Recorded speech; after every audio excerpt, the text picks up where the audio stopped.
Are you searching for what the cost to repair rotten or termite damaged wood in your crawl space? Are you looking for that answer? Continue watching, we're gonna talk to you about it and discuss what all goes into it. Hello everyone, I'm Corey Parks, owner of Hydro Help 911. Repairing rotten or termite damaged wood is something we run across a lot. And I wanted to shoot a quick video to help answer some of y'all's questions on what all goes into it and what is an average job, what's a typical cost that you could expect as a homeowner. First thing to note is how much is damaged under your home. Obviously, the more we have to replace, the more cost it is.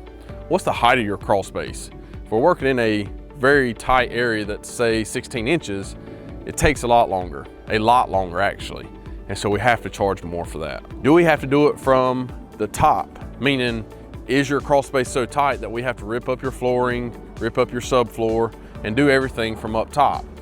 We typically don't do that. That's not very common.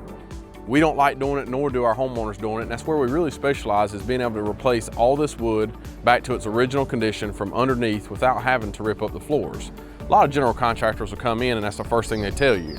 There's a lot that goes into tearing up a floor. You gotta pull the trim off, you gotta pull the flooring up, you gotta pull the subfloor up, you gotta do the work, and then you gotta put it all back down. So there's a lot that goes into it. What about the permitting or the structural engineer sign off? If a customer's gonna want both of those, obviously there's increased costs there. Permitting can vary drastically depending on the state, county, and even down to the city. Some cities require additional permitting. What type of wood? And by type of wood, we mean like what specific component under your floor is damaged.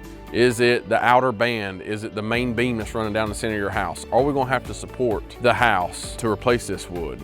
We also have to look at, is it engineered beams under your home? Is it I-joist, or is it just regular dimensional lumber? We typically run into regular dimensional lumber the most, but if it is I-joist or some type of engineered beam, that's obviously gonna increase the cost. And so what does the average job look like for us in the greater Charlotte area? Typically we see jobs between $8,300 and $9,700.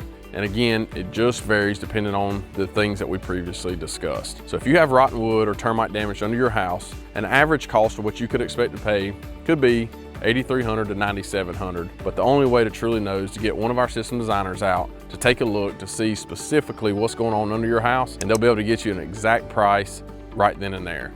If you're interested in a free consultation, feel free to reach out to us. You can call or text at 704-813-9554. Check us out online or all of our social media platforms.